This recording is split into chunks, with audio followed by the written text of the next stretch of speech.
good.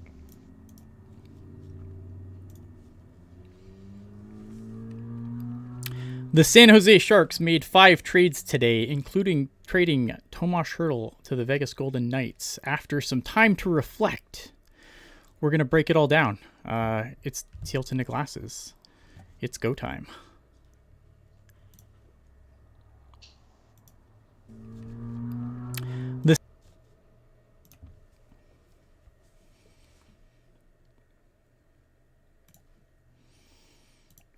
It's not playing. I don't know what happened. It's fine. Oh, that's what happened.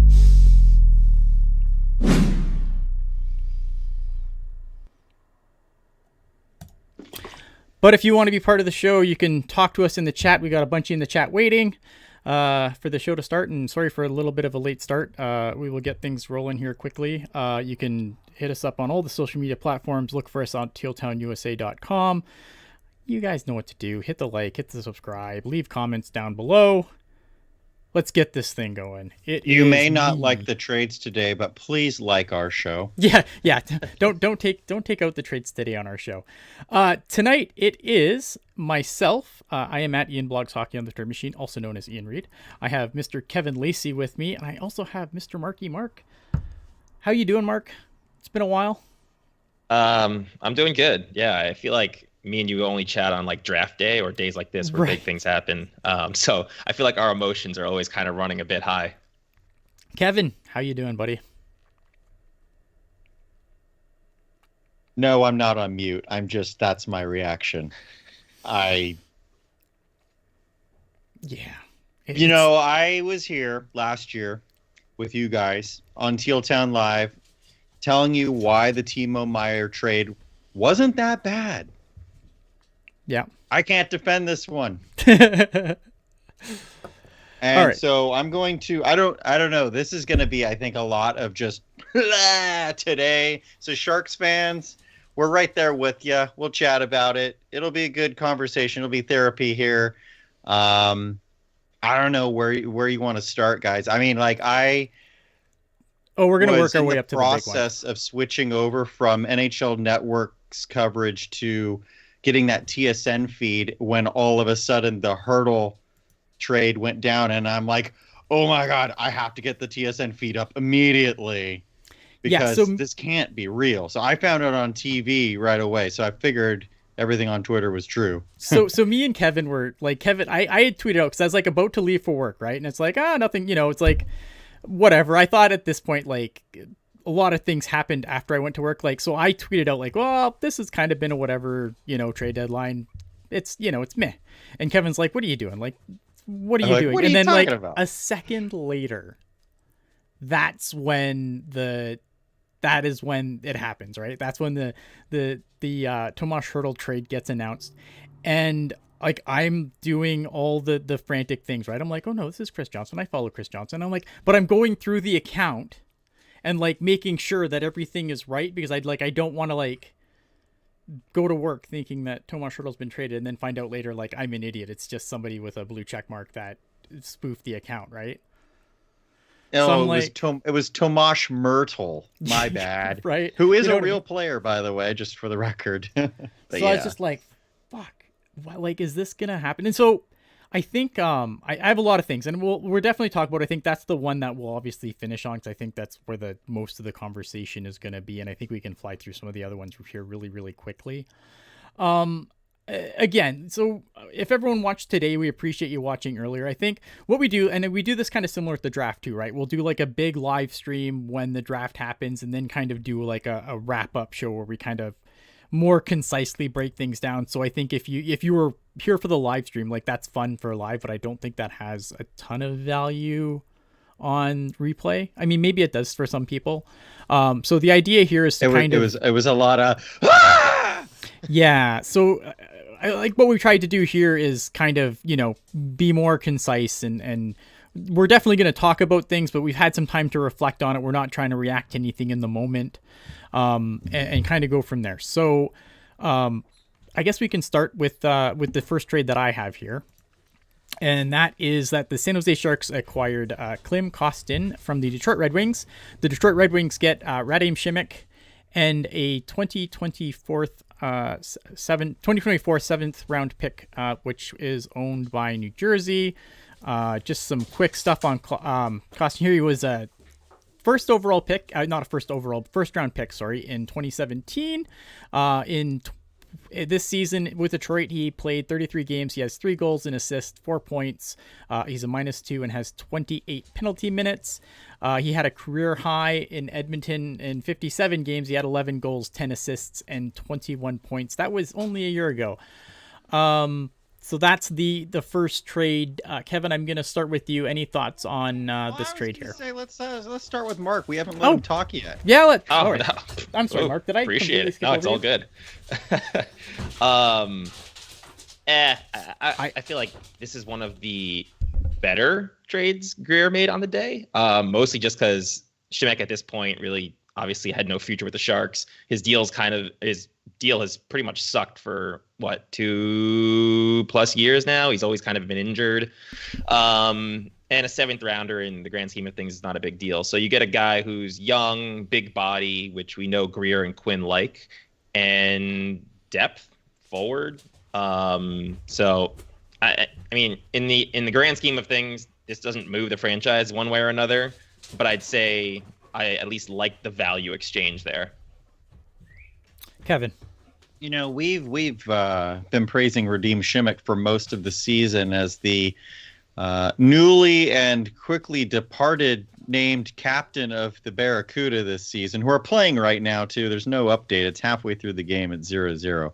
Radim Šimek has been one of the only stable, solid defensemen and reliable players on the AHL franchise this season. And to see him go now, I mean, from a cap perspective, it makes sense. He's in the final year of his deal. I mean, all those years where we had off-season shows on Teal Town USA saying, "Oh, buy him out," and no, now's not the time. Well, they didn't have to buy him out. They got some value for it, but at the same time, I'm thinking to myself, Klim Kostin making kind of same money as Radim Šimek, and now we added another year of that. So we got a 7th round pick out of it. I thought they might just let Šimek walk, but hey, Klim Kostin had a good year last year, and it looked like he was going to finally turn his career around. He reminds me a lot of Filip Zadina in a way, like a player who hasn't quite gotten to the expectation. And I guess they're going to be line mates now on the Sharks, right? Yeah, that's, and Filip Zadina was the first name that came to my mind too when this trade went down.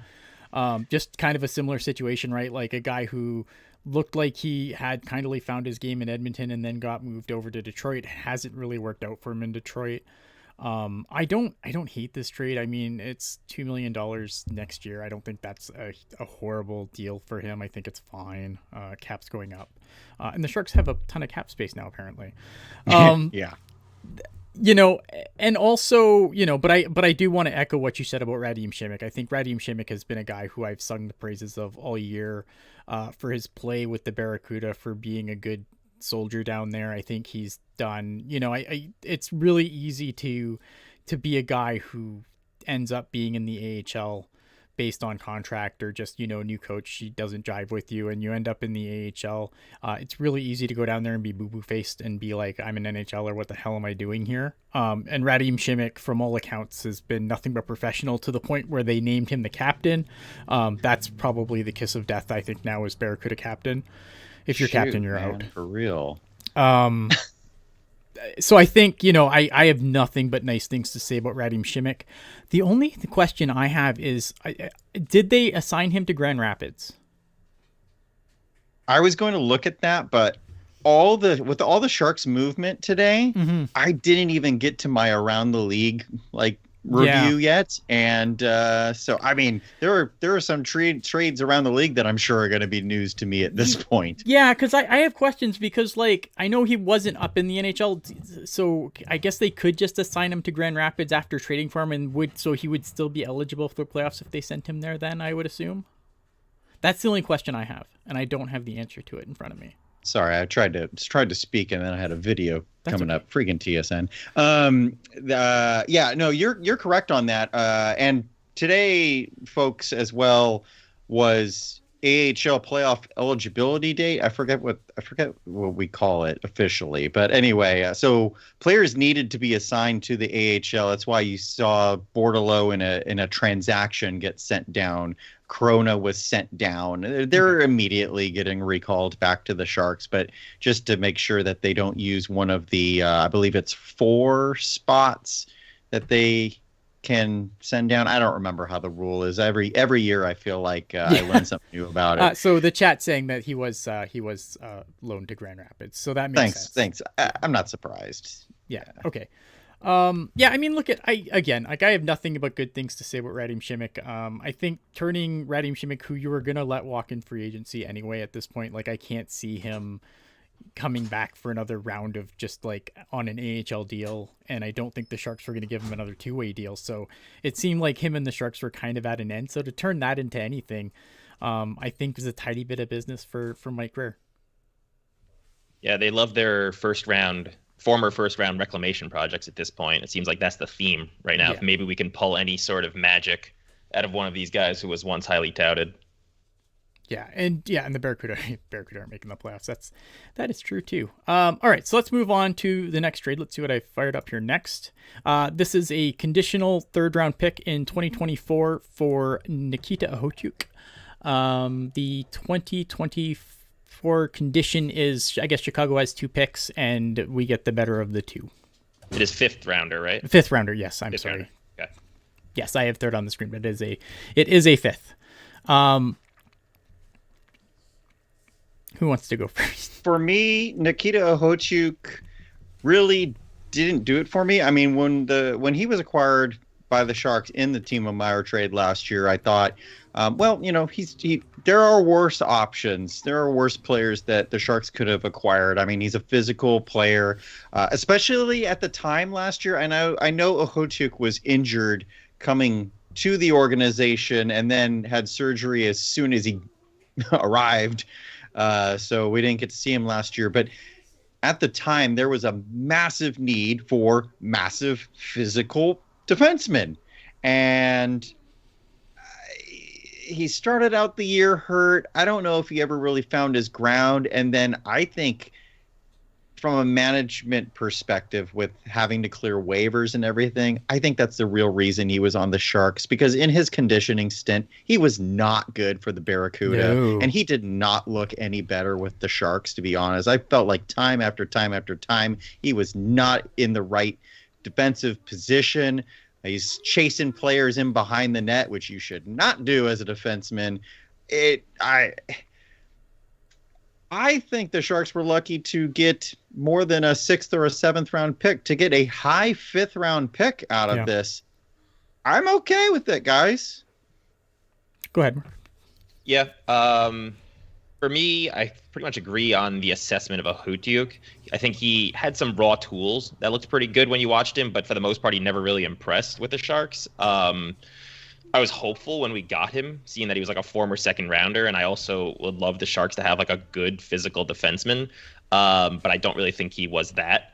So I really have no issues with moving him, since he falls into what I think is that massive logjam of guys who could be like bottom pairing defensemen, if that. So moving him for me is not really an issue. And 5th rounder, yeah, I mean, I doubt anyone has plans with him being like their defenseman, so who's going to give up more than that is really the point. So a 5th rounder is fine. Like you said, Lacey, it's going to probably be a high 5th rounder. So yeah, it's more of like a neutral trade at this point. It was a piece we had to move, and we moved it, and we got draft capital. Yeah, I hate Nikita Okhotiuk. I'm not even going to try and pretend like I have anything nice to say about him. I don't think he's a particularly good defenseman. I have asked repeatedly on After Dark this year, why is he not on the Barracuda where he belongs? I'm happy to see him go. I thought that they should have waived him multiple times this season. Like when they were playing defenseman at forward, it's like, why? like just send Nikita Okhotiuk down and play your defenseman at defense. I don't know.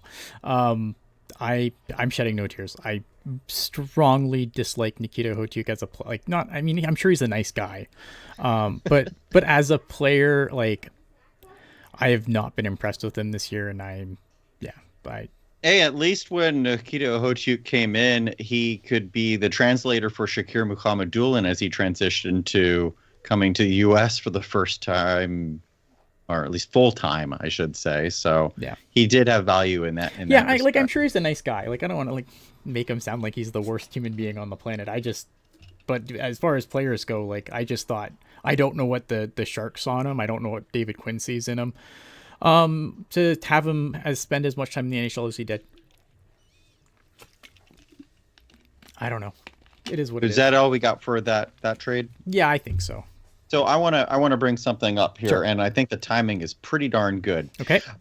Yesterday, we should talk about the Anthony Duclair trade because I don't think that's been covered yet here on Teal Town USA. Oh, we covered it yesterday. And with that, Jack Thompson, who was acquired in the deal, has put up his first point with an assist on Oscar Lindblom's goal to open up the scoring in the Barracuda Texas Stars game, and they've now actually put up a second goal. They got 2 goals in 42 seconds from Lindblom, and then Jordy Bell-Reeve, who was recently acquired from the Lehigh Valley Phantoms. So 2-0 all of a sudden. Barracuda were getting outshot 18-5 after the first, and now outshooting Texas 16-5 in the second, and they got the 2 goals. So, but Anthony Duclair for Jack Thompson and a 3rd-round pick, and I believe a 7th went to Tampa Bay as part of that. But what are you guys thinking of that? I'll let Mark go because I've said all I can say about it. I think that was a fairly good trade. We knew Duclair was going to move, and he seems open to possibly coming back in the offseason. That doesn't typically happen, but I mean, he seems open to it. I really like Duclair. I was a really big fan of his here in his semi-short stint. But getting a 3rd-rounder for him is decent. I don't have much of an opinion on Thompson as I haven't really watched him, but his numbers look decent, and I've read some of the prospect ranking reports and where he kind of fit in with Tampa. And while they had a pretty mediocre prospect pool, he was one of their higher rated prospects. So I'd ask you guys as the AHL experts in terms of like, if you guys think he has an NHL future. From what I've read, it seems like he does have an NHL future, but overall for Duclair, I think that's a good move. The thing with the Barracuda is they only play the Pacific Division and they play 1 or 2 teams from the Central. It's not like the NHL where you play everyone. So I don't really see a lot of Syracuse games. Like my AHL package just is Barracuda games. I don't have the other games, so I don't really have much to say about him. He played here in the Sioux, but I don't remember watching him. But it was like he played in the Sioux at like when we were coming out of COVID too. So I don't know if there was like if it was a situation where there just wasn't as many seats available because they're trying to still socially distance or whatever. I didn't really get too many of like the ending of the COVID era games in for the Greyhounds. But I remember people being pretty positive about him here. Like I talked to a few guys today about it that like more like season ticket holding Greyhounds fans, and they liked him. They had a lot of good things to say about him, so I think that's positive. It's a good trade, right? I think for Anthony Duclair, probably Mike Grier's best trade of the last few days, I would say. Yeah, I agree with that. Jack Thompson's quite a mobile defenseman. I mean, I don't think he's going to be flying out there, but definitely is a mobile defenseman. I don't have a whole lot of notes from him. I distinctly remember in his draft year him being one of the lesser scouted players who suddenly became a 3rd-round pick. So I only was able to rely on so many notes, but I know that he was mobile and offensive. And so far, I mean, in his AHL career, he's got half a point per game. He's had 23 points last year as a rookie, which I think is pretty respectable. Yeah. And then now this season in 46 games, he's got 33 points after the assist that he has in his debut tonight. So I think the Sharks kind of look at this as a Ty Emberson type of acquisition in a way, where he's a player who was on some radars, but not the biggest name, but came in and improved from year 1 to year 2 as Emberson did. And yeah, I think it's a win-win. And I think Duclair for a 3rd round pick was spot on. So the fact that you then add Thompson on top of that, this is one of the times where I think that Mike Grier did very well in his asset management. And then it goes over. Yeah, and that 3rd rounder looks like it could be in the middle of the round based on how Tampa's playing this year. So that could be a pick in like the 70s, maybe late 70s. Yeah. Not bad. What do we got next? We have, drum roll please. We probably have like Devin Cooley. We have Devin Cooley coming to the San Jose Sharks for a 2025 7th round pick that belonged to the Washington Capitals. I guess Devin Cooley's a local guy, so that's cool, I guess. Devin Cooley is a what do I have? I have here. He's a 6'5", 195-pound left-catching goalie. In 14 games with the Rochester Americans, he has a 3.77 GAA, a .891 save percentage. He's 6'6" 2.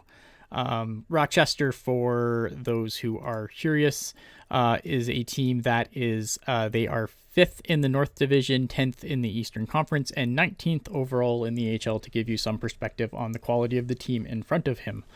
I don't really know a ton about Devin Cooley here. This is why I'm glad I have Mark here. Mark, anything you can tell us about Devin Cooley? Not much actually. Yeah. Right. So I know he's at Denver, and I think he had a year overlap with Magnus Corona, but I have not watched him. I see his stats. He had some good years in Denver. Well, they're okay. But I never really judge goalies below the NHL level by their stats, because you just never know who's playing in front of them. Sometimes you'll see a guy who's a decent goalie and even their AHL stats are just like mediocre, unless they're like a game changer. I feel like it really depends on what defense you have in front of you and what team you have in front of you. So I know he's a big body. That's a good thing, but he's undrafted, and I'm sure there's some sort of sentimental element of the fact that he's from the Bay Area and played with the Junior Sharks. Yeah, it doesn't nice. Make up for not drafting Dustin Wolf, is being said in the chat. Yeah, so I mean, I don't really know if this is a move really just to have a goalie, because we obviously then we haven't gotten to the other trade, but we moved a goalie out, right, and then have some injuries, so it could be just like a depth move for a goalie. But do we know if he's going to be with the CUDA? Apparently he is reporting to San Jose. So I don't know what they haven't said anything yet. I'm assuming with Kakinen going out, like he's playing, because Blackwood's not ready yet. That's what I feel like I read today. Blackwood's still not ready, so he's got to be in there. Let me talk about Devin Cooley here. Devin Cooley is a 6'5". He's a tall goalie. He played, I believe, all 4 years with the University of Denver. He started out his professional career in the ECHL. He had a minor league contract that he worked his way up. I recall 2 years ago in the playoffs for Milwaukee, he was the backup because I believe Connor Ingram got injured, and he started out the playoffs, which Milwaukee, I believe, was the bottom seed against Manitoba, the top seed. Either that or it was a 2-7 matchup. And I remember Cooley had a 40-save shutout coming in as the backup with very few games under his belt. Followed that up with a 43-save win in Game 2 the very next night. So in back-to-back nights, Devin Cooley put up 83 saves as a backup goalie.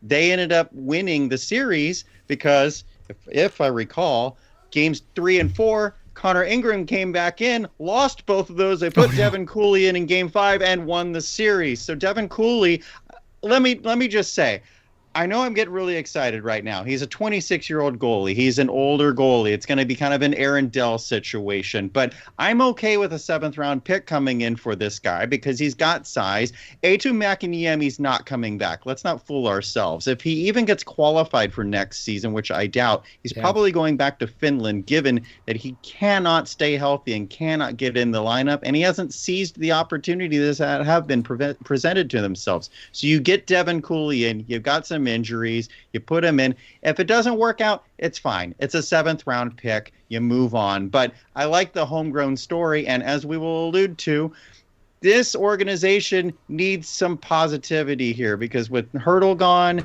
you bring in a local boy like Devin Cooley, at least it's something. So I'm okay with this trade. So here's my thoughts, okay? I said this yesterday when we were talking about the game. Obviously Magnus Krona started the game yesterday. I said that the real shame for the Sharks right now is that they have no choice but to put Magnus Krona in net. Because as you alluded to, E2 Mäkiniemi is sick. The word is it's mono, which is better than a lot of the other things that it could have possibly been. So that's a positive. But like Magnus Krona, Georgi Romanov, these are first-year pros. They shouldn't be put in this situation, and it's kind of criminal that the Sharks have had to put them in this situation with Mackenzie Blackwood being out and now Kakinen going out the door. The thing I like about this is a guy who has played a lot of pro hockey. He doesn't have anything in the NHL, but he's been around. Like he's been in the game. I would much rather bring Devin Cooley in and put him in net and have, if he gets killed, yes, okay, that sucks, but this isn't your goalie of the future. This is your Aaron Dell replacement. This is your guy that can go in, can play these minutes and not completely destroy the confidence of guys that you think may be good. Now, I don't know if there's a NHL goaltender in Magnus Krona, but you're not doing him any favors by continuing to put him in these situations with the Sharks, especially with the Sharks being what they are now. Yeah, that's absolutely. And I actually think that's why the New Jersey Devils made the moves that they made today in acquiring Jake Allen and Kaapo Kakkonen. And I think that's because they're looking at Akira Schmid and Nico Dawes and going, these guys aren't NHLers yet. I know Akira Schmidt was like the flavor of the month in the playoffs last year, but he was way beyond his development curve at that point. Yeah. And so acquiring Allen and acquiring Kakkonen at least kind of puts things back into alignment. And I think that's kind of where acquiring Vanecek, although he's hurt too, and Cooley goes for the development of Krona and Romanov. Yeah, so let me talk about throw the graphic up here quick. So San Jose acquires Vitek Vanecek, goalie, obviously in the Devils 2025 7th round pick. I think that's a pick they move later on. They get Kaapo Kakkonen in return.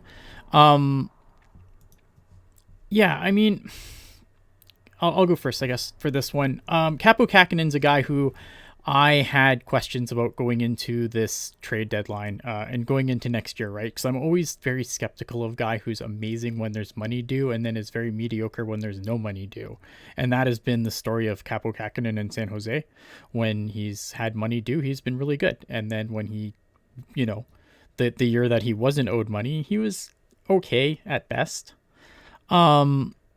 I don't like this trade though. Like, I'm not going to lie. Like, Vitek Vanecek is a guy who makes more money. Now, the one thing I will say about Vanecek is this is kind of the first year where he's kind of been shit. He has had some pretty decent numbers before this in limited starts. I don't know. I mean, I don't understand this one, especially with Vanecek being a player who probably won't play for the Sharks this year. Yeah. Well, no, I'm going to let you go, Mark, but just real quick to that. Kakkonen wasn't coming back next year. Vanecek will. Yeah. And as we've established, Krona and Romanov should not be in the NHL next year. Oh, I agree. So at least the Sharks should theoretically have 2 NHL goalies at the start of next season. So, Mark, what's up? Yeah, no, I think that's definitely an element of it. When this trade happened, I was very confused. I was like, I just don't understand. I was waiting for there to be another detail of the trade. Like maybe there was like a mid-round pick coming back. I mean, a 7th rounder is a 7th rounder. It's fine. I don't care about it in the Devin Cooley trade, and I'm not going to care about it here. Yeah. But I just was very confused because I was like, I think Kakkonen has been decent on this god-awful team this year, right? And being that it was rumored he was going to get moved, I think I expected a little bit more. I get that we have now another year of Vanecek, and Vanecek at his best has been a decent goalie. So I really don't see much of a downside to it. It was more just I was confused by the move. I didn't really see much of an upside either. I mean, I don't know. It's just it's a meh move in my mind, but I'm not really upset about it. Devils are fascinating too because like they did a lot of weird things today. Like if you look at what the Devils did today, they did a lot of strange things because this is a team who they're technically in the race, but I think that the odds are very against them sneaking into the playoffs. Like someone's going to have to completely bottom out for them to get in. They'd have to go on a crazy run. And they'd have to go on a crazy run, and someone else, like other teams, plural, would have to bottom out. So they did some weird things today. But but like with some of the weird stuff they did today, you're helping them out because you're giving them a goalie who's cheaper. I don't know. I still wonder if you could have gotten more from the Devils from this too. Like it's fine. I think it's fine. I think that Vanecek and Blackwood should be a perfectly serviceable tandem next year. Especially, and looking at if Vanecek can find his game again, like Blackwood has found his game this year. After sometimes the change of scenery does guys good. We might look back at this one later and be like, yeah, okay, that wasn't so bad. I think they'll be a perfectly serviceable tandem. I don't know if anyone is the goalie of the future, quote unquote. And with everything else the Sharks have done, I don't think goalie of the future right now matters because I don't think they're close to contending for a long fucking time.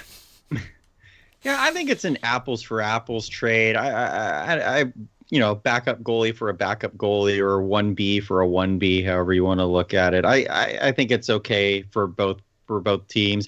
I think from the Devils' perspective, I like that they had a weird deadline because I thought it would be a bad move if they really pushed to try and make the playoffs, but I also thought it would be a bad move to just be outright sellers. So they traded Tyler Toffoli. I can't even remember who they acquired. They acquired a forward. I know that, but shift some goalies around.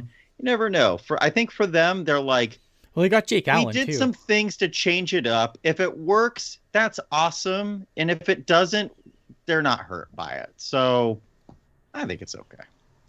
Yeah, it's weird. And I don't want to get too deep on the Devils. I just thought they had a weird of everyone. I thought they had a very weird trade deadline. I guess that brings us to the main event. Oh, I didn't make it big enough. Silly me. It's fine. I can't even make it work. Why don't worry? There we go. Let's make that bigger. All right. Super technical Bravo stuff here going on. The San Jose Sharks acquire forward David Edstrom and the Golden Knights 2025 first round pick, not this year's, next year's first round pick, for Tomas Hertl, with the Sharks retaining 17.1% salary. That 0.1 is very important. The Sharks also gave them their 2025 and 2027 third round pick. And this happened right before I went to work. And it was so annoying because I'm trying to check my phone at work without getting in trouble. Trying to see what the full deal was. Oh man, I have a lot to say here, and it's good because we have a lot of time to really sink our teeth into this one. Mark, I'm going to start with you, just broad thoughts, and then we can kind of really dig into this one. Yeah. Heartbreaking for sure. I think, as most people will say, Hertl is obviously one of most people's favorites. If you're a Sharks fan, you have to love Hertl, right? I still am, I think, digesting it. I have had time, and I think I flip-flop every other hour as to whether I like this deal or not. I think time will tell. Same thing happened with Timo Meier trade. Same thing is kind of happening with the Erik Karlsson trade. These trades that involve these high picks and prospects, and where you're shipping out a guy who is not just loved but also a really good player, it's always going to play with your emotions. And I'm trying to put my emotions aside and analyze it from a hockey perspective. And I think in the end, I feel good about the move, but I just have questions about aspects of it, throwing in the third rounders, using up a retention spot for 6 years. Is Edstrom really have much upside? I think he's more of another Beasted in terms of maybe he's a third line center a second liner at best. Why wasn't it the 2024 first round pick? Why is it 2025? Like this year, Vegas's first round pick could be in the late teens, whereas, I mean, people think that team could collapse in the next couple of years because of all their cap issues. But I also look at the fact that next year, who knows? Maybe that could be like 30th overall. Is that worth it for Hertl? So like these are a lot of questions that I still have about the trade, and I'm still like digesting on an hourly basis. That's where I was going to go with it, actually, Mark. What you just said about their first round pick. If I'm the Sharks or any other team who traded with Las Vegas over the last couple of days, why wouldn't you want your 2024 first round pick? Right now, they're sitting at 73 points, which I think is they're going to win the cup this year. What's that? I think they're going to win the cup. Well, I mean, so do they. They think they're going to win the cup too. And as they should. They made a lot of moves to try and to become repeat champions here. But I think it's good asset management by the Golden Knights to hold on to that first round pick through all the trades that they made. They got Hertl. Well, no, because they traded it to Calgary for Hanifin, but they could have. But the clause was, remember, if we trade it again, you can have next year's. But we just ended up taking next year's. Yeah, I think you're a year off because Calgary is getting the 2026 first round pick. I thought they Vegas. got the 20. Yeah. Okay. No. Okay. The 2025th one was the one. We'll give it to you, but hang on. But hang on. Okay. The hang on I thought it was the year's. Tomas Hertl trade. So It's been in the works. They said for about 10 days now. Or 7 days now. And so it's funny because we were all commenting on that too. We were like, that detail. We're like, what is that detail? And now it actually ended up coming full circle and impacting the Sharks. Yeah, exactly. Let me before we get on here, I just want to give some people some what's up on David Edstrom. David Edstrom is a 19-year-old, 6'3", 190-pound left shot center. He's currently playing in the SHL for Lunda.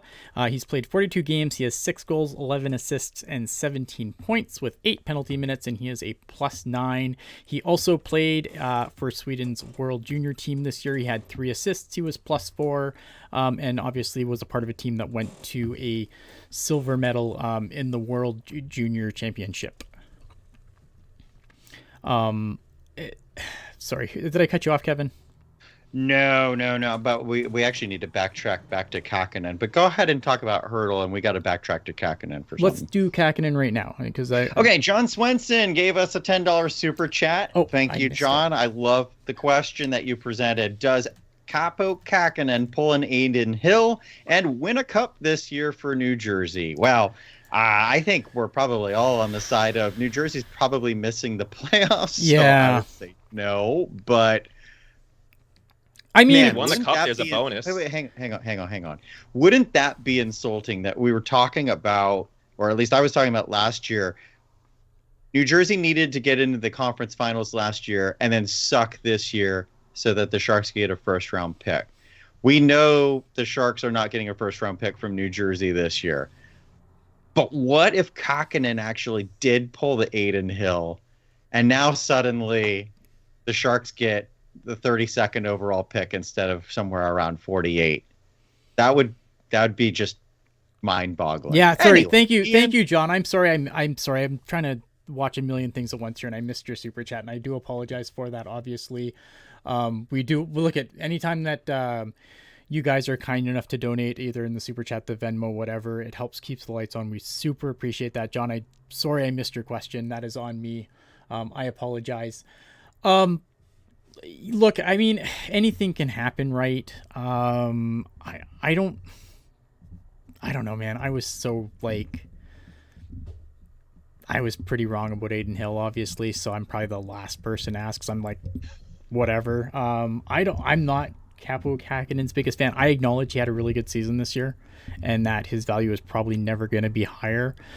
I mean, if you look at what New Jersey's done, which has been really weird, they have a better chance of doing it with Kaapo Kakkonen than they do with Jake Allen, that's for sure. So I mean, there's that. I agree with that. But I don't think, at least this year, I don't think that they are playoff bound. I don't think you need, like, for all the talk about, like, the best goalies, right? Your Shesterkins, your Sorokins, guys like that. It's funny how like those guys are generally not the guys, like with the exception of I think Vasilevsky. Who's like the super top rated goalie leading their teams? It's always those guys winning Stanley Cups, it feels like. Yeah, I feel like it's a dead era of goalies, and I would never pay a goalie at this point more than I think maybe $6 million. I'm trying to think of like what the perfect number is, but if you have a good goalie, I still don't think I'd want to pay them more than like $6 million. You just can't allocate that kind of money, I think, to goalies, because I think there's just so many interchangeable goalies. Like if you have bad goalies, it's more noticeable, but when you have good goalies, I feel like, yeah, I don't know. Even Shesterkin has bad runs. Like before the last month, this year, he was pretty mediocre. I think his save percentage was below 900. So yeah, I would say Demko, Hellebuck, and Vasilevsky. Maybe guys, we need to do another goalie pyramid like we did a few years ago. That'd be fun. Yeah, because like that's the thing. Like for me, like I think that it's nice to have a goalie, but I feel like it's always like these guys that are pretty mediocre that win cups, right? It's your Jordan Binningtons, it's your Aiden Hills.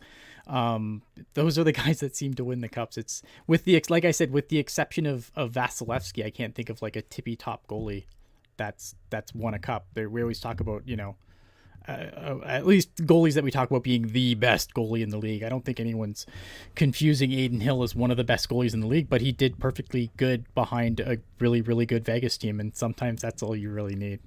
Yeah, there's a lot of goalies who could have won with that Bobrovsky, team. yeah, okay, Bobrovsky's a guy you could mention too, but I think Bobrovsky's all over the place too.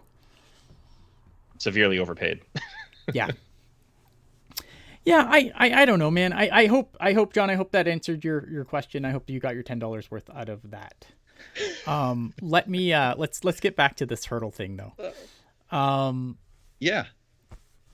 So I saw Dank in the chat wrote something earlier. He said Hertl said Vegas or bust, and that's one of the big questions that I have, and it's been kind of mumbled about. Is apparently about 10 days ago, Tomas Hertl had a discussion with Mike Grier. I don't know if that's actually been confirmed, but it's been scuttled about. Mm-hmm. Had a discussion about being traded with Mike Grier. And, last year, a big part of why I liked was content with the Timo Meier trade was the Sharks' hand was forced. They had to move him. They had to try and get the value for him.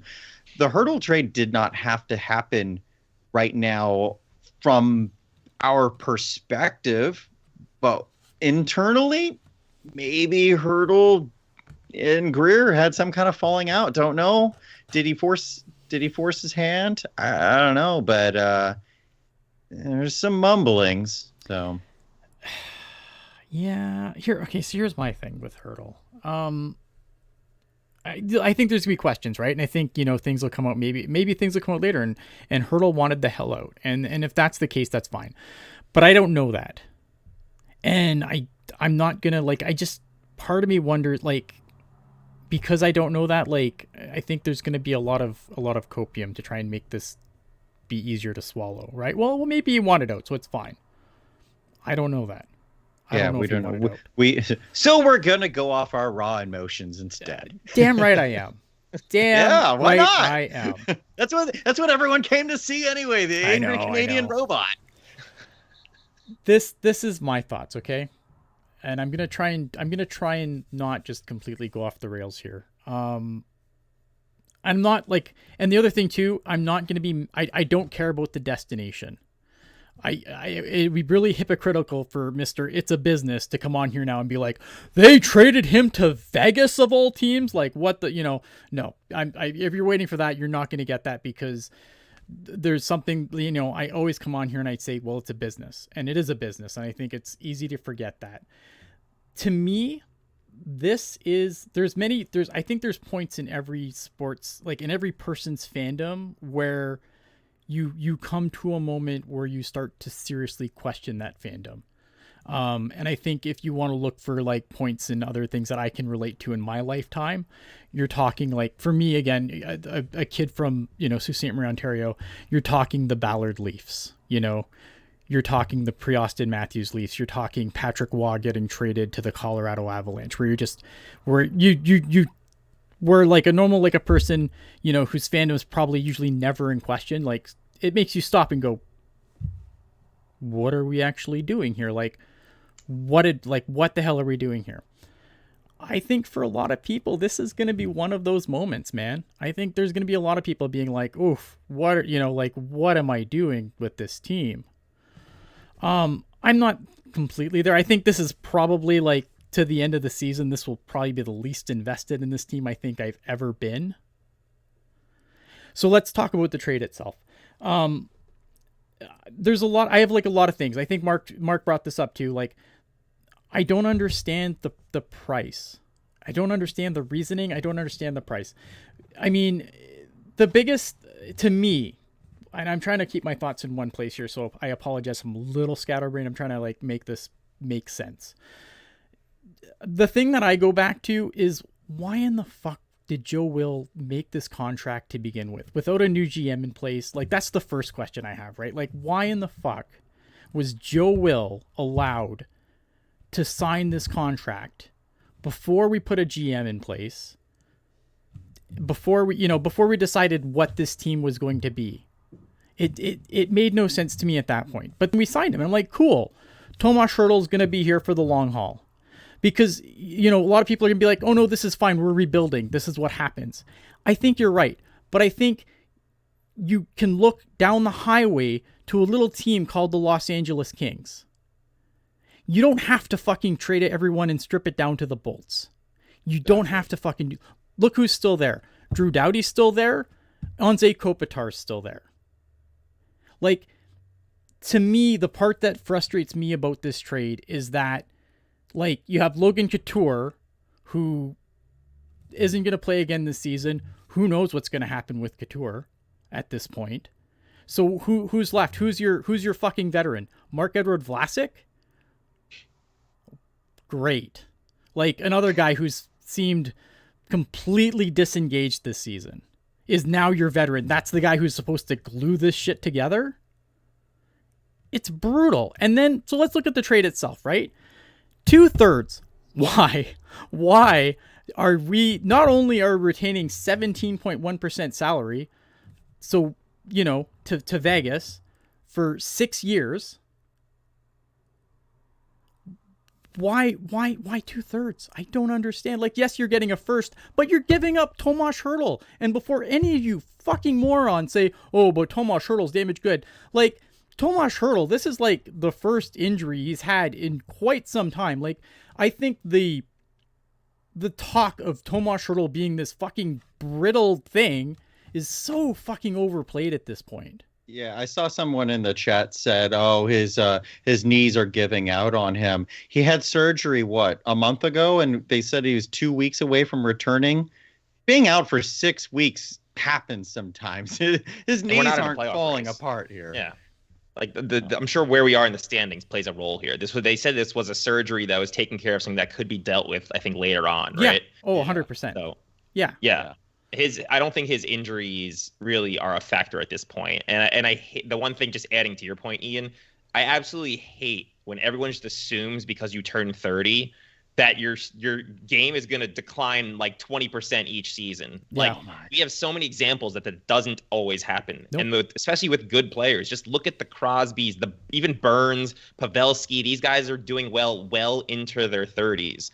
Thornton had great years in his 30s. Marlowe had good years in his 30s. Like, just because you turn 30 doesn't mean you need to retire and that you can't make money. Steven Stamkos could retire because he was only 100-point player at 33 years old last year. It's an absurd thought, and I see it so often. And that's the part for me that, Hertl has a lot of value. And that's one of the things I battle with this trade, because I think also once you put him on a good team, his numbers are going to shoot up again. The fact that he even put up the points he was putting up this season with this joke of a roster is insane. Like, there were nights where he was the only player on the ice who looked like a good player. So Alec Vincent in the chat hard disagrees with. Oh, sorry, Alec Vincent in the chat hard disagrees with me about LA.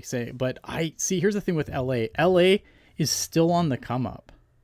Like, this isn't the final destination for LA. Like, this is, you know, they've still got a couple of guys that are coming up in their system that are going to be very good players for this team. You're looking at a guy like Quentin Byfield, who I think is, every time I feel like every time I turn around is scoring a highlight reel goal. The LA Kings, this isn't the destination. They are still on the come up. Yep. So I think that, I could see where the Sharks should be should have been next year or the year after, but now it's probably going to be 4 years. Yeah, this is a team on the come up. I can understand where you're coming from, thinking, oh well, this team's like, this is a team that's kind of been all over the place. LA, they get a goalie, man, they're going to be deadly. Yeah, and they tried to get a goalie, from what I understand. Yeah, Jacob Barlow says Brant Clark. They got Jordan Spence on the back end. They've Alex they've Turcotte, got players. This is a team still on the come up. This is they're not at the height of their power yet. They're still coming. The fact that they've been able to be in the playoffs the last couple of years, I think, has been just kind of a testament to what they're doing. They're on the come up. They're going to be good. And I'm going to cry. I'm going to let you guys continue to run with this, but one thing I want to say that really irks me, because again, the two third-round picks that are being sent with Hertl because his contract is so expensive. Well, if it's so expensive, then Vegas needs to figure that out on their own, besides saying like an hour later just to kick the whole league in the balls, or maybe kick them in the spleen. Mark Stone's going to be out for the rest of the season. Gee, wow, amazing timing. Fuck off with that, Vegas. But anyway, I believe them. A ruptured spleen is serious business. I assume like when you announce something like that, like it's got to be legit. Like a ruptured spleen, serious business. I want to see the X-rays. Damn it. Yeah, no, but I'm sure like Hertl's knee will get healthy just in time for the playoffs to start and the cap not to matter. And Alec Martinez will suddenly, he will be the Kevin Nash getting out of the wheelchair gif. Shea Theodore too. Yeah. But I believe I will be shocked if we see Mark Stone again this year, but the rest of them, I'm expecting the Kevin Nash getting out of the wheelchair gif. Yeah. But anyway, what I wanted to say was, what frustrates me is the Sharks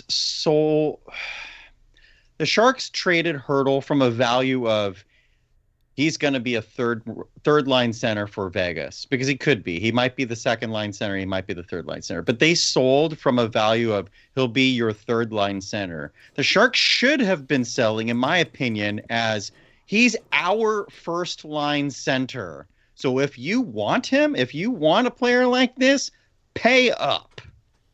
And that's the big problem that I have. Why are we including 2/3? If the 2/3, like it was originally discussed from Bob McKenzie, the 2/3 were coming to the Sharks, even then everyone was in an uproar. So to now have those 2/3, nope, they're going from San Jose to Vegas, is just the extra gut punch. And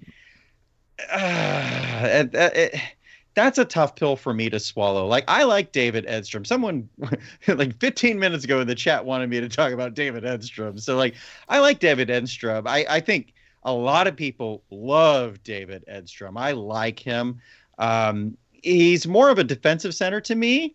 I had him 28th on my board in the draft last year, and I believe he went 32nd over. Oh yeah, of course, Vegas won the cup. Don't remind me. He went 32nd overall. But I think he does have some late blooming offensive upside, and it reminds me a lot of Josh Norris, or it reminds me a lot of Philip Beestet, and everyone seems to love Philip Beestet. So why are we shitting all over David Edstrom just because we're mad that Tomas Hertl was traded? Like I'm okay with the assets that we got. I just think sell from the perspective that he's our first line center. Like, we should be getting more than one first-round pick and last year's first-round pick. Yeah, I think what you were saying about Edstrom, I mean, I think it's a valuable piece in the future. He is big. He can skate. I watched every Sweden game during the World Juniors, and I barely noticed him. So I don't think he stood out in that aspect, but that was a very strong team. He was playing more of a third-line role there. So, maybe that kind of held him down a tiny bit offensively. But, you can never have too many centers in your team, especially guys who are 6'3", right? So he can skate 6'3". That's valuable. I think I'm kind of with both of you, though, in like like you guys said, just the value, it just to me doesn't add up. You think about those third rounders, like in 2025, a third rounder for the Sharks is likely going to be what, the 64th, 65th, 66th pick. And the Vegas first could really end up being the 32nd. So that's a 30 pick difference by us throwing in that third rounder. Now 30 picks obviously to move up is a decent amount, but then you're just throwing also in the 27th third rounder, and this is because of what? Like, I just don't understand why the Sharks needed to do that. And this is one of the things I tweeted out a few hours ago. Does Vegas really say no to that trade if Greer says, no, I'm not throwing in that third rounder? I'm not throwing in the thirds. Like, there's no way Vegas says no. So why is it in the trade? Yeah. Like, I don't understand why it's in the trade. And now the Sharks have no retention spots for next year, right? Mm-hmm. And then we'll have Karlsson for 2 more years after that. I think Burns comes off next year. And Hertl we have for 6 years. Now, I don't think cap is ever going to be an issue for the Sharks over the next 4 or 5 years. If anything, we're going to be scrambling for the floor, it looks like, with what we've got as a roster. But I just don't understand what conversations went down and how we ended up throwing in 2 extra third rounders to that deal. Because, like, I forget whether it was you, Ian, or you, Lacey, who said it. I was even kind of confused with the original deal of the thirds going to the Sharks. I was like, I still don't really like this. Yeah. But now that we know they're going the other way, it's like salt in the wound. I'm like, what the fuck was the purpose of that? And how did that become part of this deal? Yeah. We're retaining for 6 years. I don't get it. They got Hertl at $6.7 million. That's the part that gets me, right? Like, I'm fascinated to see like what the Golden Knights are going to have to do this summer again, because it's going to be another guy who's going to get, who's going to have to be tossed aside to make room for Hertl to be there long term. So I mean, that's gonna be fascinating. But I mean, like, from the Sharks perspective, I just, like, I don't understand. And like, third picks are whatever, but it still doesn't mean, like, just because like sometimes picks or whatever, especially third round picks made by the Sharks, like, not a good history there. But I don't like it. Yeah, okay, picks or whatever, but because I've seen that a lot too. It's like, oh, picks or whatever, who cares? But you're overpaying. Like, plain and simple, you're overpaying. Like, by retaining salary for 6 years, you've done, and again, I'm trying not to be overly emotional because of the team on the other side of this. I'm just trying to look at it strictly from a Sharks perspective. Why are we sending these picks out to do the other team a favor, whether it be the Vegas Golden Knights or a team that we're completely milquetoast about? Like, let's say if this was Carolina, right? Does the third round pick still piss me off? And I don't give a shit about the Carolina Hurricanes. And the third round picks still make me angry. That's, like, I don't know. It's just poor asset management, I think, in that case. And I actually am a person who's very high on draft picks. Like, any draft capital, I always think is something good, because you could always use that to get something else, whether it's moving up in the draft or even like a third rounder for a team in the playoffs turned into Duclair, right? Yeah. Like, these are valuable assets, and especially for people like us who really pay attention to the prospects and the development, you see what happens, what a draft pick turns into. And I never understand just throwing them away all willy-nilly, right? Like, they are valuable. And third rounders, while they've been a curse for the Sharks, for the most part are still valuable picks. This is top 100 players at the draft, right? Yeah. Generally, if you're in the top part of that third round. Or no, any part of the third round. Yeah, like, one of the Sharks' best prospects right now, just not to, sorry to cut you off, Mark, but one of the prospects I'm highest on right now was a third rounder. Daniel Gushchin was drafted in the third round. Yeah, exactly. Sorry, and it's like, they're all lottery tickets, right? That's how the draft works. But still, it's like, when you're rebuilding, you want as many of those as possible. So it's just, there's so many little details of this trade that just piss me off, whether it's the retention for 6 years, the fact that we threw in third rounders, the fact that the first rounder is in 2025, not 2024. Like, it's just these little details. Then it's just like, you add those all together and you're just like, what the fuck, right? Yeah. Like, what the fuck happened here? What I've been looking at while you guys have been chatting here, I've been trying to find up David Edstrom's recent stats. And because I know on the Teal Town Live today, one of the common themes that I thought was incorrectly grumbled about was David Edstrom only has 17 points in the SHL this season. He's a 19-year-old playing in the top tier in Sweden. Typically, those roles are fourth line or a fifth line role where they might be lucky enough to get 5 minutes a night or a couple of shifts. Now, David Edstrom's probably, I'm going to guess, getting 8-9 minutes a night. But what I'm looking at here for Frölunda is, at least for the last 2 games, he got elevated to the first line for Frölunda. Yeah. And so I'm like, oh, okay. Magically just shopping David Edstrom here for the Sharks to get a better look at it, looks like. So just something quirky I noticed here. But I think 17 points is very good. And I think Jules mentioned that's more than what Philip Beestet has this year in the SHL. And he's getting far better minutes with Lynch Oping. So, yeah. Yeah.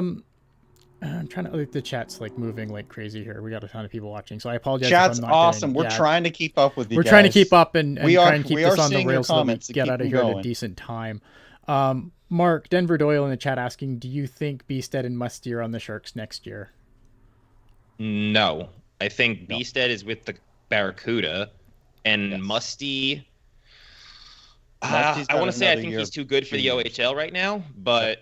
I don't know if he's NHL ready. And again, it's like, do we want to throw these highly rated prospects into this gauntlet where they're like forced into first and second line roles against teams where they're getting shelled 7-1 on a weekly basis? Like, I don't know. I have my whole vision at this point is if we win the lottery and we get Celebrini, I think you hold everyone until that 25-26 season. And then you do like a big bang approach where Will Smith's ready, Celebrini's ready, Musty's ready. And then you're bringing these guys in, A, so that they all kind of bond and gel together, but B, they're all a year stronger, a year more ready, a year more mentally mature. And then maybe also you can use a lot of that cap space to bring in some veterans to fill in around them. But I'm scared of throwing any of these 19 and 20-year-olds into the NHL next year. Yeah, here's the thing, like, and it kind of goes back to what I was saying earlier about having guys that, you know, that have still been there that could be around, like Tomas Hertl, especially with Logan Couture being a big question mark at this point. Logan Couture is not going to play again this year.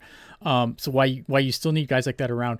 The part that would make me really nervous right now is because we've seen teams like historically fuck up their rebuilds, right?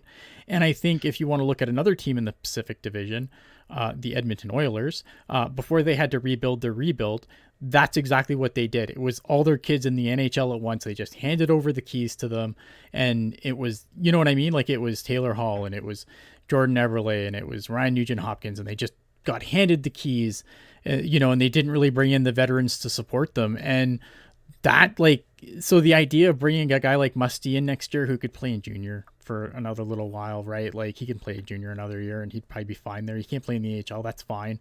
Like, that terrifies. Like, I don't want to do that because look at what happened. Like, not that Edmonton's winning Stanley Cups now, but like they had to go through, basically they rebuilt their rebuild because they just threw the kids to the fire thinking, oh, well, we have the kids. It'll be fine.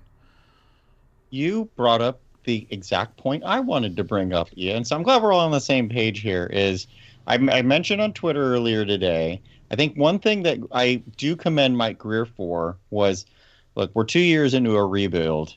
When we did the Teal Town Live where Hertl was signed, I said, this is a 3-year window because he had that 3 years no movement or whatever it was. Yeah. There's your window to try and rebuild the team. If it fails, trade Hertl, blow it up. And here we are after year 2, and Mike Greer has done exactly that. And I don't think you guys disagree that these 2 years have not gone well with the rebuild. So, but now we do get in danger of, don't let this be Edmonton, don't let this be Buffalo, where you're rebuilding your rebuild and then you have to rebuild again. Right. And like, and here's, I'm not talking, and like Dave's like Dave, so here's the question, keeping kids in lower levels. Like, I'm not saying keep everyone in the A until they're 25, right? Like, I think, like, you know, people talk about the Detroit model. I mean, it's really easy to do the Detroit model when your fucking top 6 and top 4 defensemen are all future Hall of Famers. Really easy to keep your guys in the minor leagues there, right? Like, I think that's a bullshit talking point. I'm not saying keep them down. I'm just saying you don't have to put a guy like Quentin Musty into the NHL at 19 just to have him there, just to try and sell tickets. Because again, if you make business decisions ahead of hockey decisions, the hockey suffers. And then the business suffers. That's just the way this works. Yeah. And also what you were saying, Lacey, about the rebuild. I think the Sharks are a couple years behind where they should be in the rebuild. A, because of that lost pick that turned into Stützle, right? Yes. And then just in general, the changing of the GMs, Greer then deciding to move down in the draft, which gave us more, what's the word? Not volume. More picks as opposed to a single shot with, I think, which would have been like Lekaramaki or the Finn Kemmel. So, I think the Sharks in these rebuilds, so much of it is luck, right? Yeah. With the lottery system, 100%. you have to get that luck. I mean, you look at the Rangers, the years they finished first with the first overall pick and the second because of the lottery, that was a lot of luck, right? But they're also unlucky in the fact that those were years that the first overall pick wasn't a guy who's a generational talent. Or the year it was Capo Caco, he's not a generational talent at number 2 overall. Whereas if those were the years when Bedard was getting drafted or Hughes, that could be a different huge thing for a franchise like the Rangers with the position they're in, right? And you look at the Sharks, we could come out of this 3 years from now never having a first overall pick. That's entirely possible. And that's why you have to build a huge inventory of draft picks, which is somewhat what Greer's trying to do, but I think he could do better with that. Like, I always look at Arizona, and they are in no way a model franchise, right? But that team knows how to get picks, right? They have I feel like every year they've got 6 picks in the first 2 rounds. I don't even know how they do it. And then they use those to either move up or draft and have a million prospects in their pool and still never really get better. But you got to it's got to pan out for you at some point. And so the Coyotes keep acquiring all these picks, but when are they going to elevate their game? Exactly. Yeah. I'm worried about that with the Sharks. Finishing up on the Edstrom thing, 2 weeks ago, Edstrom was playing 4th line or 13th forward minutes for them. Pretty much across the board before that. February 22nd, he mysteriously got elevated to the 2nd line for 2 games and then the 1st line ever since. I have a gut feeling that Kelly McCrimmon said, hey, we need you to get our guy some extra minutes here because, and don't think that doesn't happen, folks. Going with the prospects that you're talking about, Mark, is do you think Eklund and Bordelot are the sacrificial lambs now? Because that's what I'm worried about. Yeah, that's what I'm worried about too. Because you see Eklund going through this. I don't know. I don't know if there's studies for it. I wonder what this does to someone's development.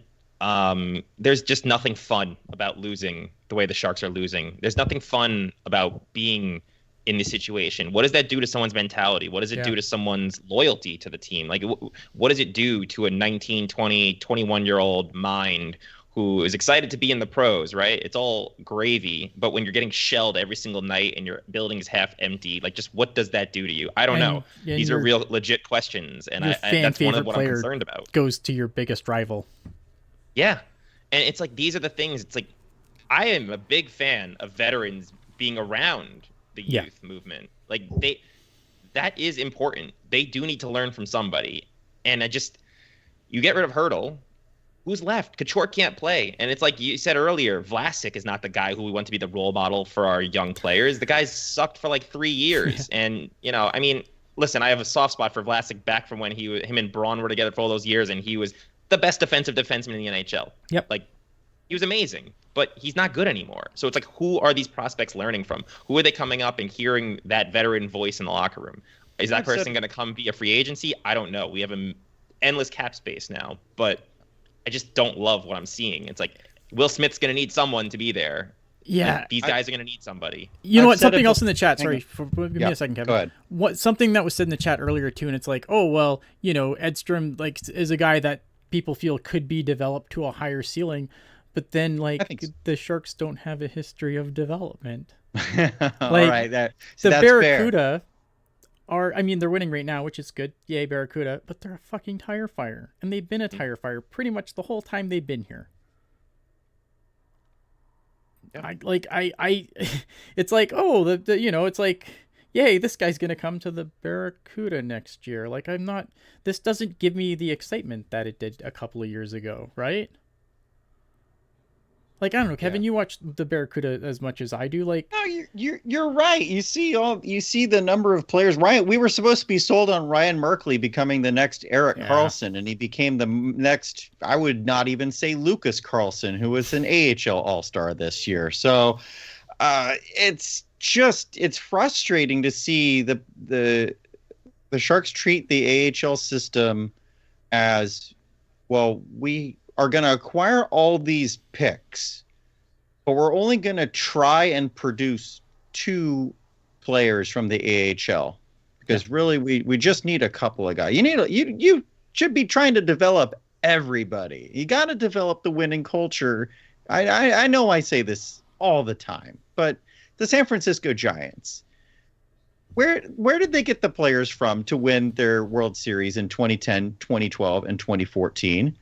Those players were San Jose Giants in 2007, championship winning team, 2009, championship winning team, 2010, championship winning team. I feel like 2011, they went to the championship and lost. So, I mean, you've got this pedigree of winning that moves its way up through the organization.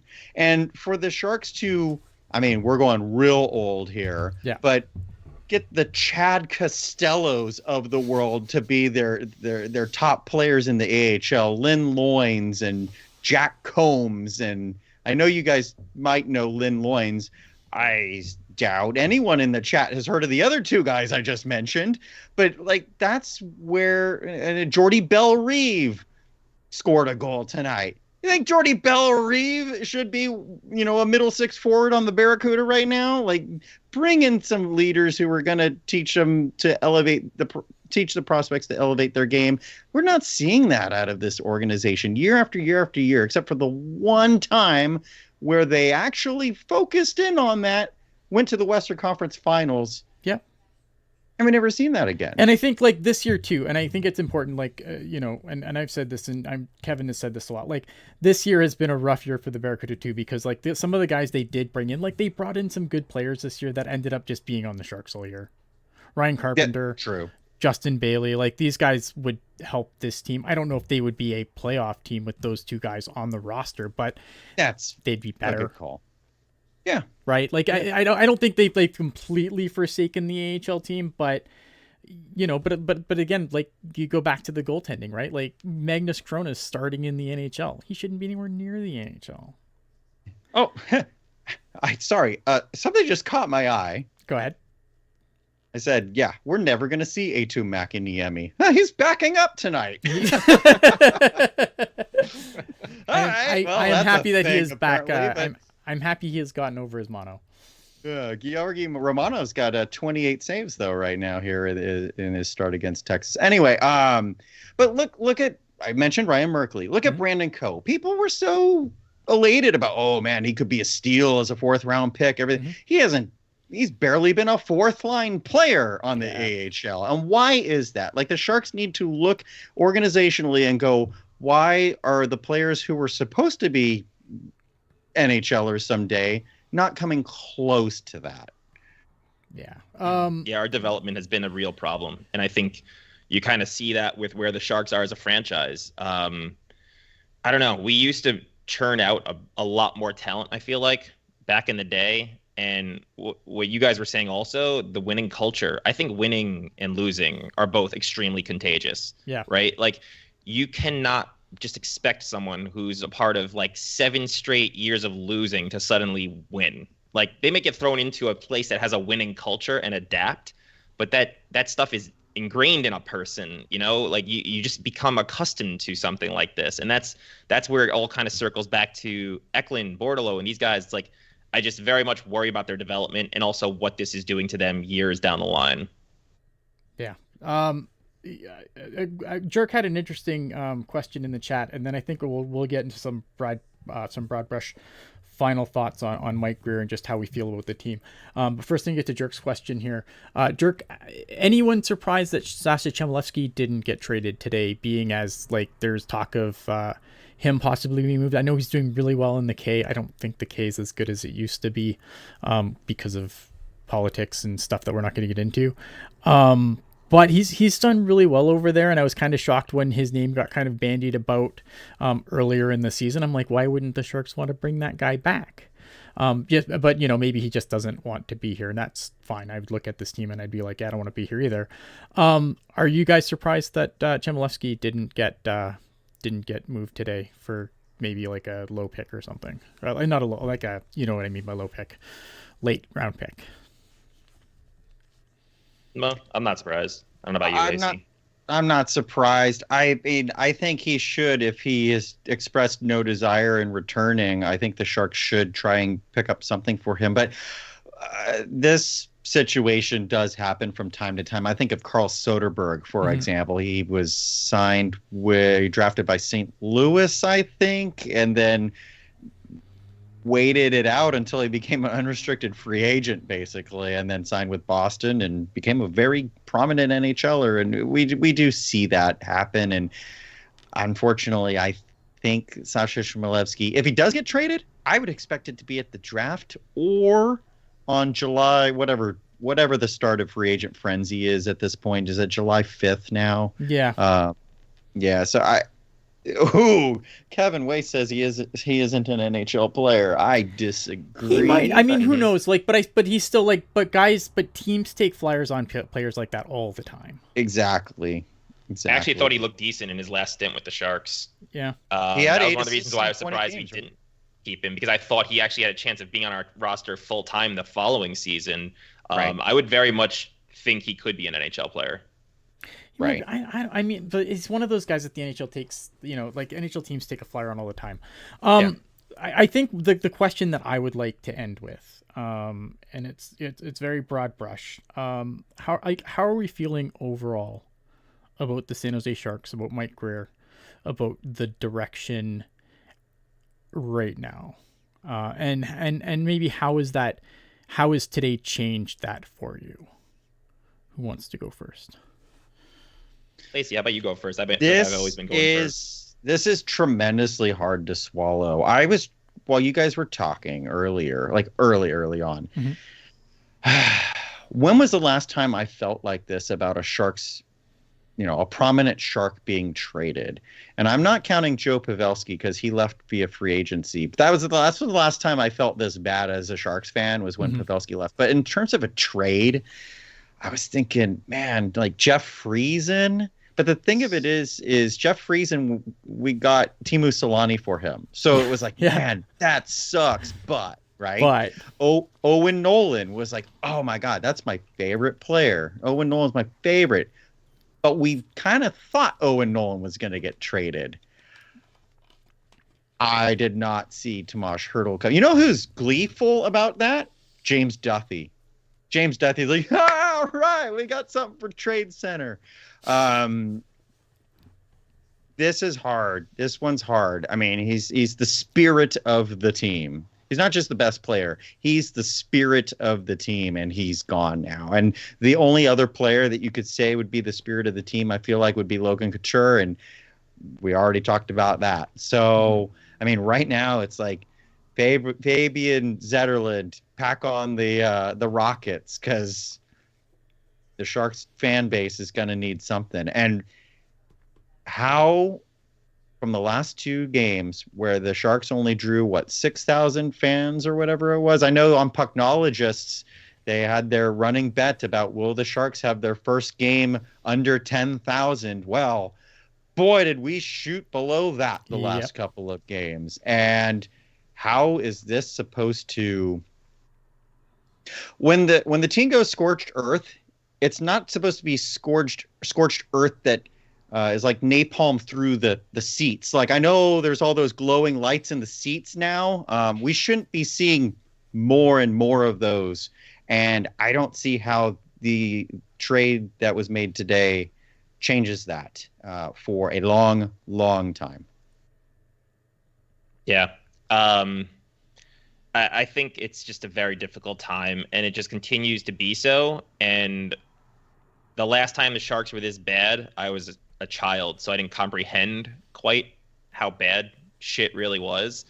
And I know, Ian, you were saying this is like the most removed you felt from the team for the rest of the season. I felt that way like pretty much this entire season. Like, I watch games very casually here. I'd never expect anything good to come out of it. I'm watching it because I love hockey and I like the Sharks, but there's just no emotional involvement with the team at the moment. Like, the most exciting day of the year is the draft, or the draft lottery, and it's just a sad state to be in. But on the Greer front, like, I do feel like he's making some of the right moves. I think it's like I said earlier, it's just like I always have something about his trades that I question, and I just never felt that way with Doug Wilson. I know we obviously had it good with some of those trades. Doug Wilson signings, whole different ballgame, right? But his trades, I feel like I never was like, oh, what is with this stupid little detail in here? Yeah. Whereas, like, it's just Greer. It's just constantly, no matter what trade it is, I'm just like, there's always something about it where I'm just like, something rubs me the wrong way. And it's just like, I don't know if it's like new GM syndrome. I don't know if it's buddy helping out this franchise so they help you out later. Who knows what goes on in those back rooms with the GMs? But it's just like, something about it just feels wrong at times. It's like, I never feel like the Sharks are getting that extra little piece where maybe it should be a third rounder or a second rounder. Whereas, like, when we trade for, like, Luke Cunnin, it's like, wait, we threw in a third rounder for this guy who might have been bought out. It's like, these are the little things that just add up. And it's like, that's why I have a hard time ever saying I'm going to give Greer like a good grade, because it's like, while I see his vision at this point in terms of building draft capital, rebuilding, and trying to get as many first-round picks and prospects and blah, blah, blah, he has turned our prospect pool into one of the tops in the league now, right? I still just want more. I want more. I want to feel like our GM is actually, like, valuing things properly, and, like, we're not just helping other teams out all the time, because that's constantly what our trades feel like. It's like, we're helping this franchise. Just say no once, or like get that extra piece that makes it look like, okay, the Sharks actually won this deal. Yeah, hang on, Ian. Yep. Mark, totally, because I think Mike Greer's heart is in the right place. Yep. Like, I think he's really trying to turn it around, and I think he's got his hand on the pulse, his finger on the pulse. You look at, there was a photo that surfaced on Twitter. He looked tired. He looked upset. It looked like he'd kind of been crying a little bit, to be honest. So, but is he evaluating players in the right way? Does he have the personnel around him to help him evaluate play? The very first trade he made, was that the Luke Cunnin trade, or was there a trade before that? I think it was the I forget if that was Burns or was it the first rounder trading down? I don't remember the order which those happened, but those were the first three trades. In that ballpark, though, he had just been named GM. Mm-hmm. And it was like, did he even have time to fairly evaluate his roster?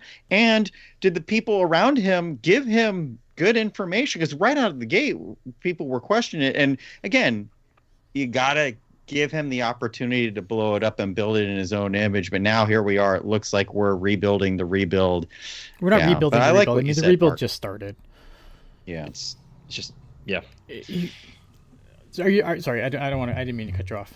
I felt that had to Mark, be did you have anything? I'm done. No, I mean, pretty much at this point, it's just, I wonder when the Sharks will be competitive again. And I'm thinking maybe 2026, 2027. I just don't know. Like, I think it's really up to the lottery at this point. If we can get a first this year and maybe a first next year, maybe that speeds things up. I don't know. But it's just like, it's hard to see the light at the end of the tunnel, because even our prospects that are developing, I just don't feel like any of it is really game changers. And we just seem to constantly be missing out by just that much. It's like you were saying last year about us being in the fourth pick last year. Now, I love Will Smith, don't get me wrong, but we missed out on what were more sure things and guys you literally build a franchise around. Whereas Will Smith, I feel like he's going to be like that second line center, not maybe that first line center. And it's like, if we finish with the second pick again this year, we just miss out on Celebrini. And it's just like, when does that end for us? I don't know. It's tough to keep seeing that.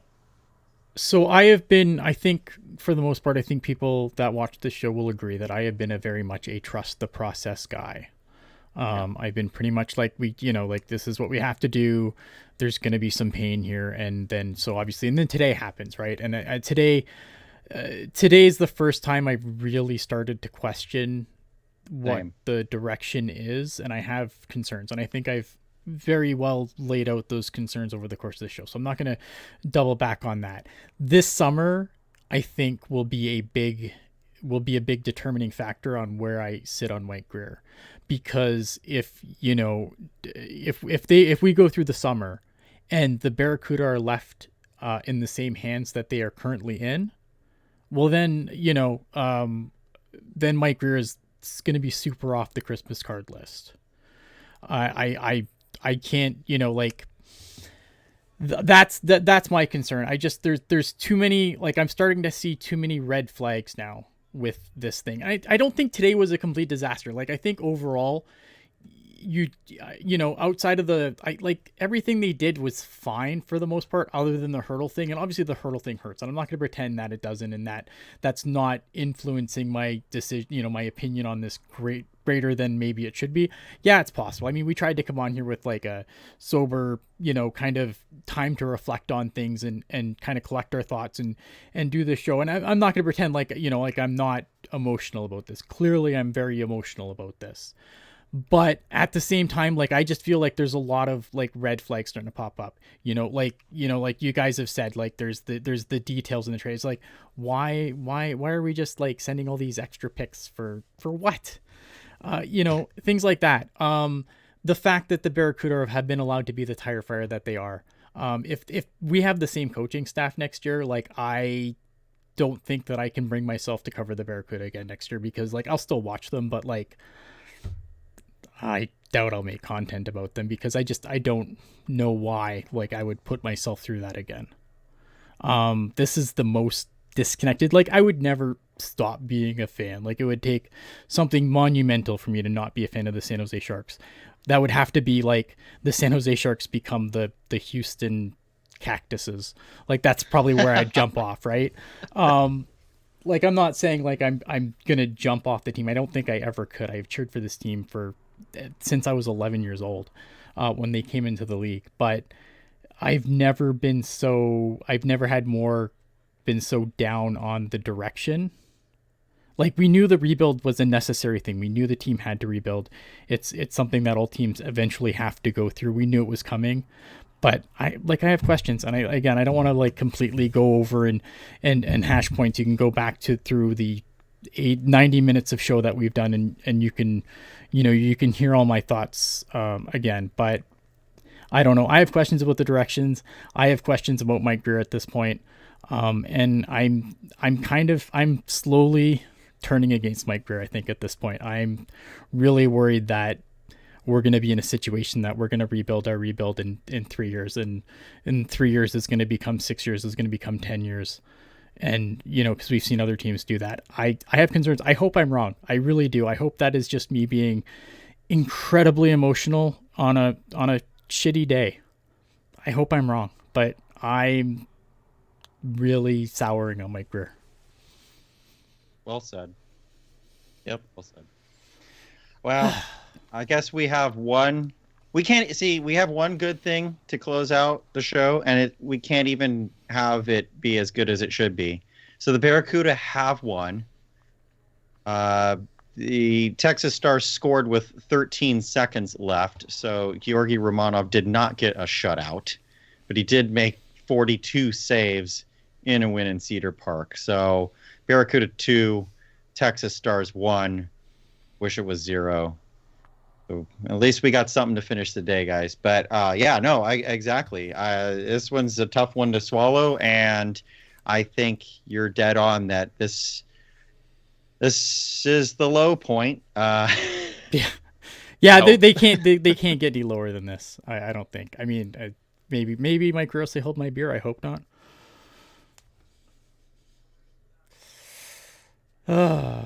All right, let's get out of here. If you have missed this or you want to watch it again, you can watch this obviously on our YouTube channel. You can get the audio anywhere you get your podcast. You can always find everything we do on tealtownusa.com. We appreciate everyone who joined us. We appreciate everyone who was in the chat. I wish that we could have gotten to more stuff in the chat, but I think we'd be here all night, and I wanted to do a more concise show, and not a show that ended up being as long as our live stream. So I hope you guys enjoyed the content. We will be doing this for the rest of the year, obviously. So stay tuned for that. Pucknologist Sunday, After Dark. I think the Sharks play tomorrow, so there's an After Dark then. Any final thoughts, guys? Anything you want to say before we say goodbye?